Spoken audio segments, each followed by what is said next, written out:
Vous avez un job alimentaire et vous rêvez de le quitter. Dans cette vidéo, je vous expose 10 raisons qui vous empêchent de quitter votre job.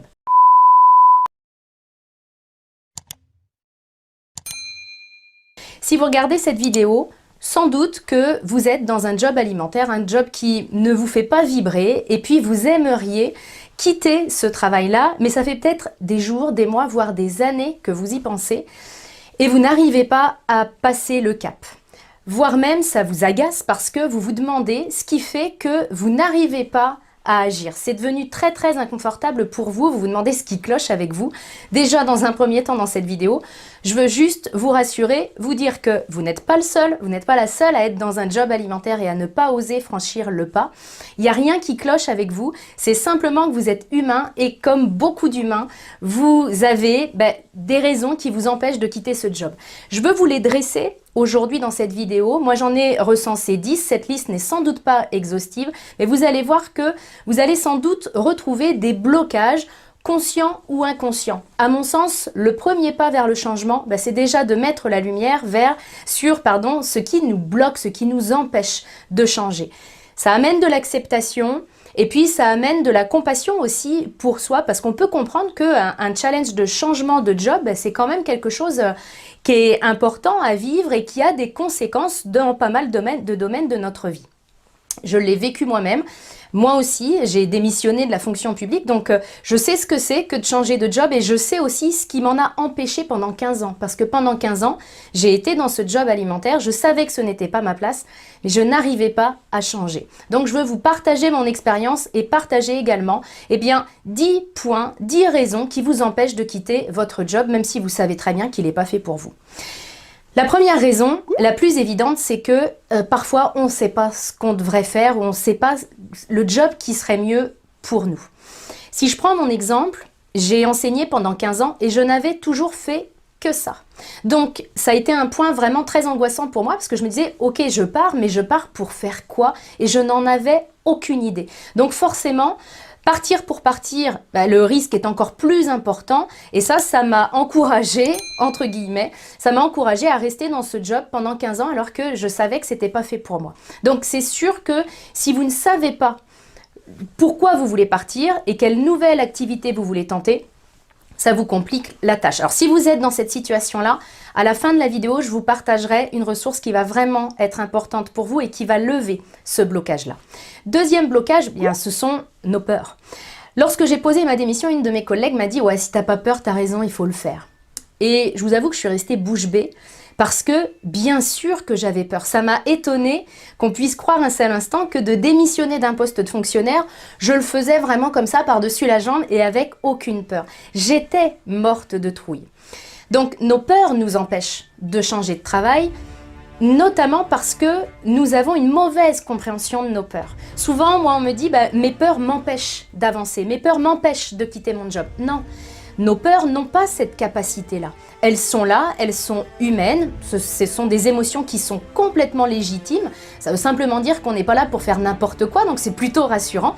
Mais à elles seules, elles n'ont pas le pouvoir de me barrer la route sans mon autorisation. Donc si vous avez la trouille, c'est normal. La seule différence, c'est que certains vont rester dans le job justement parce qu'ils ont peur, puis ils vont peut-être même attendre de ne plus avoir peur. Ils garderont ce job-là pendant encore des années. Et puis d'autres comprennent ce qu'est la peur et comprennent qu'elle n'a pas la possibilité de barrer cette route-là. Elle la complique, ça c'est sûr, mais c'est pas parce que vous avez peur qu'il faut vraiment rester dans votre job.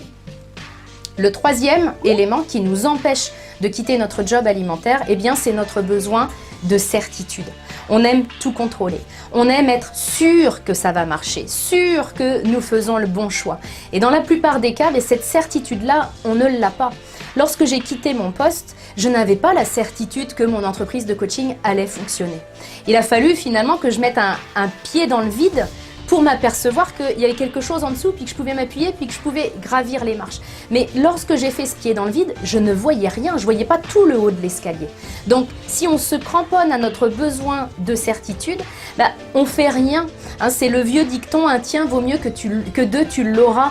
Il est flagrant ce dicton-là. Un tien vaut mieux que deux, tu l'auras. Ça veut dire que mon job aujourd'hui qui ne me convient pas, mais il vaut quand même mieux que le double de possibilités d'épanouissement personnel, financier aussi, ça vaut mieux que je garde mon petit. Et là, on se trompe complètement. Donc, je vous invite à lâcher ce besoin de certitude, parce que la certitude, bien souvent, vous ne l'aurez jamais. Et puis, c'est en tentant les choses que vous saurez vraiment si ça fonctionne ou si ça ne fonctionne pas.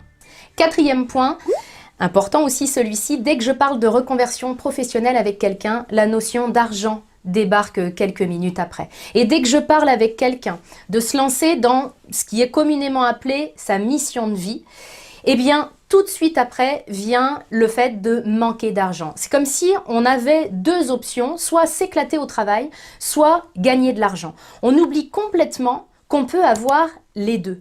Donc, ce qui m'empêche de quitter mon job alimentaire, eh bien, c'est la croyance que si je fais quelque chose qui me plaît, je vais emmener toute ma famille dans la galère parce que je vais manquer d'argent, comme s'il n'était pas possible de s'éclater en gagnant, en créant notre abondance. C'est la vieille croyance de l'ancien monde avec faut travailler dur, on gagne sa croûte à la sueur de son front, comme si finalement c'était normal de créer une pseudo-abondance en bavant, et puis si c'est facile pour moi et puis si je m'éclate, ben justement c'est la misère qui va m'attendre. Cinquième point qui nous empêche de quitter notre job, c'est notre besoin d'être validé par les gens qui nous entourent. On a besoin que les autres soient d'accord. Alors quand je dis les autres, ça peut être notre conjoint, ça c'est une évidence, on vit quand même sous le même toit. Donc souvent c'est un choix que nous faisons ensemble. Mais bien au-delà de ça, ça peut être nos parents, nos amis, nos frères, nos sœurs. Souvent quand on quitte une sécurité, c'est comme ça qu'on la définit, parce que pour la plupart des gens, eh bien, la sécurité, c'est un boulot alimentaire avec une pseudo-sécurité financière. Donc quand on quitte cette sécurité, on n'est souvent pas compris. Pour partage personnel, lorsque j'ai annoncé que je démissionnais de la fonction publique, bien, ça a surpris beaucoup de monde, puis ça a renvoyé beaucoup de personnes à leur propre peur. Donc forcément, peu nombreux ont été ceux qui m'ont dit « vas-y, fonce, parce qu'on te connaît, puis on sait que ça va marcher ». J'ai pas entendu cette phrase-là.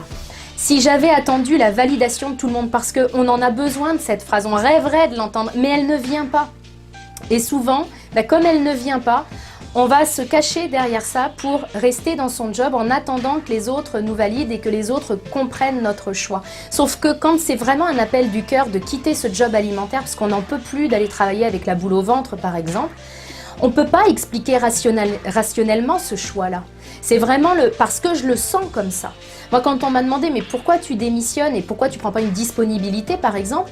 La raison, elle m'appartenait, c'est parce que je le ressentais comme ça. Et bien des fois, on n'a pas une explication rationnelle avec grand 1, grand 2, grand 3 à donner aux gens pour expliquer notre choix. Et quand bien même on le ferait, on ne serait pas compris et on ne serait pas validé par tout le monde. Donc vraiment, ce poids-là de ce besoin d'appartenance, de ce besoin d'être validé, que les autres soient d'accord, que les autres nous disent que nous faisons le bon choix, il nous coûte cher aussi quand on veut changer de job. Sixième point, c'est une évidence. Ce qui nous pénalise, c'est notre manque de confiance en nous. Moins j'ai confiance en moi, plus ça va être difficile de franchir le cap parce que je manque de confiance en moi, j'ai l'impression que je ne serai pas à la hauteur. J'ai l'impression que je ne vais pas être capable d'y arriver. Alors ça s'auto-alimente parce que bien sûr, tant que je reste dans ce job alimentaire, eh bien j'alimente ce manque de confiance en moi parce que je me dis des choses comme « t'as vu, t'es pas capable de partir, t'as pas été capable de prendre cette décision ». Donc je me flingue toute seule. Donc je ne pars pas de mon boulot parce que j'ai pas confiance en moi et parce que je ne prends pas cette décision courageuse, je ne construis pas la confiance en moi. Donc pour sortir de là, eh bien ça passe par des actions courageuses et par évoluer sur votre confiance en vous-même. Septième point, qui nous coûte cher également, c'est notre goût pour la facilité. Alors ça, on est câblé au niveau neurologique pour rechercher ce qui est facile. Et quitter un job alimentaire, c'est souvent quitter ce qu'on appelle notre sécurité parce que bien souvent, et dans l'ancien monde, c'est ce qu'on a fait, on a mis notre sécurité dans des paramètres extérieurs, dont notre travail. Et quitter ça, eh bien effectivement, c'est loin d'être facile parce qu'il faut prendre des risques. Et tant que nous recherchons la voie de la facilité, eh bien c'est compliqué de pouvoir quitter son job alimentaire tant que c'est une priorité pour nous en tout cas. Huitième point, c'est le manque d'informations concrètes. Ça, c'est vraiment quelque chose que je veux vous partager aussi dans cette vidéo parce que je le retrouve dans énormément de cas et de situations. On manque d'infos. Moi, je rencontre beaucoup de personnes qui sont en reconversion professionnelle parce que forcément, quand les personnes viennent à moi en termes de programmes d'accompagnement, de programmes de coaching, c'est pour redonner du sens à leur vie. Et bien souvent, quand elles sont en activité, eh bien c'est pour redonner aussi du sens à leur vie professionnelle. Et bien souvent, quand on parle du fait de partir, on va avoir des phrases comme « il me semble que j'ai le droit à ça »,« on m'a dit que ça se passait comme ça »,« je crois que j'ai le droit à cette aide-là »,« il me semble que j'ai pas le droit à ça ». Les « il me semble », les « il paraît », les « mon voisin de palier m'a dit que lui, il avait eu le droit », ça c'est un vrai poison parce que ce ne sont pas des informations concrètes et donc ce ne sont pas des informations fiables. Quand vous avez pris, si votre décision est prise de trouver le moyen de vous échapper, de vous libérer de votre travail traditionnel, de votre travail alimentaire.